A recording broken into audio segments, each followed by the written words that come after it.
අවශ්‍ය තරම් තොග තිබෙනවා. හිගයකින් තොරව සහල් සැපිය හැකියි. ව්‍යාපාරිකයෝ අවධාරණය කරති.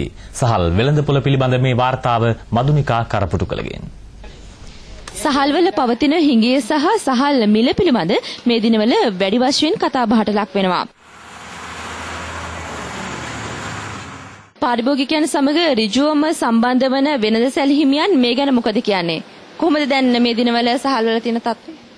සහල් හිඟයකින් තොර දෙන්න පුළුවන් සෑහෙන ප්‍රමාණයක් හාල් තියෙනවා. සුදු කකුළු අවශ්‍ය ප්‍රමාණයට ගන්න පුළුවන්. ඉතින් හාල් හිඟයක් කියලා එකක් නැහැ. පොඩේට හාල් තියෙනවා. සහල් හිඟයකින් හෝ මිල ඉහළ යාමකින් මහජනතාව අපහසුතාවට පත් කිරීමට රජය කිසිසේත්ම සූදානම් නැහැ. මේ ඒ සඳහා ගෙන ඇති ක්‍රියාමාර්ග. පහුගිය සති දෙක ඇතුළත කිසියම් අනිශ්චිතතාවයක් වෙළඳපොලේ ඇති වුණා. ගොවියෝ තමන්ගේ ළඟ තිබුණු වෙළඳපොළට නිකුත් කරෙත් නැහැ. නමුත් දැන් රජය මේ වෙනකොට සහල් මෙට්‍රික් ටන් 50000ක් ආනයනය කරලා තියෙනවා. ඊට අමතරව තවත් සහල් තොගයක් වියට්නාමයෙන් ලබා ගන්න බලාපොරොත්තු වෙනවා. මේ අතර සහල් ආනයනයකරුවන් පෙන්වා දෙන්නේ පාරිභෝගික අවශ්‍යතාවට සරිලන පරිදි සැපිය හැකි තරම් සහල් තොග මෙවන විට පවතින බවයි.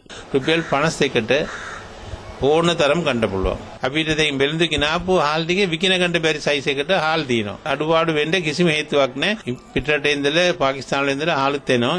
රජය සතුව තිබූ පොළොන්නරුවේ සහල් තොගද වී මෝල් වෙත බෙදා හැරීම මෙවන විට ආරම්භ කර තිබේ. ඒ අනුව සහල් වෙළඳපළ තවදුරටත් ස්ථාවර කළ හැකි වනු ඇති බවයි අමාත්‍ය මජ්ජුපල සිරිසේන මහතා පෙන්වා දෙන්නේ. රජයේ තීන්දුව කළා සම්පූර්ණ වී නිකුත් කිරීම සඳහා වී මෝල් වලට අපේ රටේ වී මෝල් 480කට වී නිකුත් කරලා තියෙනවා. ලබා ගන්නා වී අපි ගිවිසුමක් අත්සන් කළා රජයට දෙන්න ඕන සතොසර දෙන්න ඕන. මේ අනුව විශාල ප්‍රමාණයක් ඒ විදිහට සතොසරට බාර දීලා තිබෙනවා මේ මෝල් වලින්. සහල් හිඟිය සහ සහල් මිල ගණන් පිළිබඳ සැබෑ තත්වය මෙයයි. මම මදුනිකා කරපුටුකල පිටකොටුව සහල් තොග වෙළඳපළ පරිශ්‍රයේ සිට. ජනාධිපතිවරණයේදී මහින්ද රාජපක්ෂ මැතිතුමාගේ විජයග්‍රහණය තහවුරු කෙරෙන 6 වැනි ජන රැළියට මහා ජනගඟක්. රැළිය ජනාධිපතිතුමාගේ ප්‍රධානත්වයෙන් ඇඹිලිපිටිය මහවැලි ක්‍රීඩාංගණයේදී අද පස්වරුවේ ආරම්භ විය. සිව්දෙසින් පැමිණි දසදහස් සංඛ්‍යාත ජනකායකගෙන් ක්‍රීඩාංගණය පිරී ගොස් තිබේ. රැළියේ තොරතුරු රාත්‍රී 9 ප්‍රධාන ප්‍රවෘත්ති විකාශයෙන්.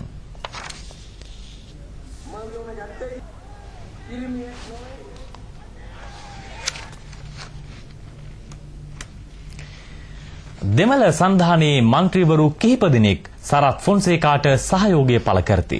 අද පැවති මාධ්‍ය හමුවකදී දෙමළ සංධානයේ පාර්ලිමේන්තු මන්ත්‍රී ආර් සම්බන්ධන් මේ බව හෙළි කළේය.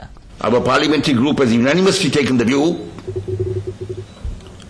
that we will support General Sarath Fonseca at the forthcoming presidential election.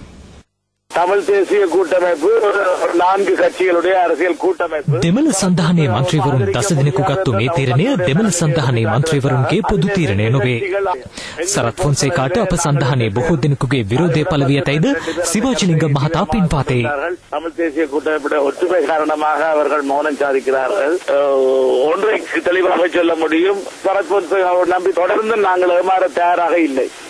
දෙමළ ජාතික සන්ධානය පසුගිය කාලය තුල බරපතල අභ්‍යන්තර අර්බුද තීන්දුව තීරණ ගැනීමේ නොහැකියාවක් තිබුණා. කණ්ඩායම් විදිහට කැඩිලා බිඳිලා දැන් කණ්ඩායම් 3ක් බෙදිලා ඉන්නවා. දෙමළ ජාතික සන්ධානයේ ඉන්න മന്ത്രിවරු 21 දෙනා එක වේදිකාවට ගේන්න ඒ කිසිම නායකයෙකුට පුළුවන්කමක් ලැබිලා නැහැ. ද්‍රවිඩ ජාතික සංවිධානය පොදු අපේක්ෂකයාට උදව් කිරීමට තීන්දුවක් ගත්තේ එකඟතාවයන් කීපයක් නිසා.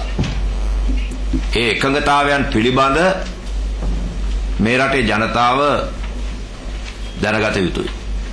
ඒ නිසා අපි තාමත් පැහැදිලිව කියනවා මේ ප්‍රවෘත්ති සාකච්ඡාවලදී එලි කරන කාර්යාවලට අමතරව රහස්‍ය එකඟ වූ එකඟතා ගෙවුසුම